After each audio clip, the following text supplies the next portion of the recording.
अक्सर का सवाल यह है कि इंडोनेशियन जमात सन 2025 को 100 साल पूरे होने वाला है।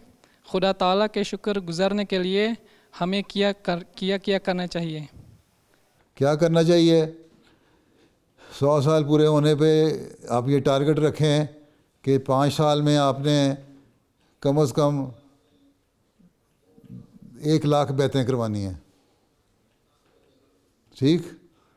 और हर जो अहमदी है उसको आपने बाजमात नमाजी बनाना है, ठीक?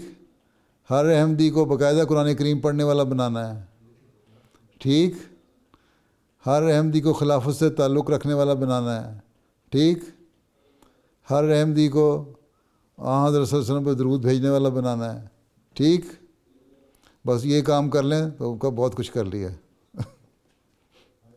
ठीक है, ठीक है, बैठ जाए। जज़ाकल्लाह हुज़ूर।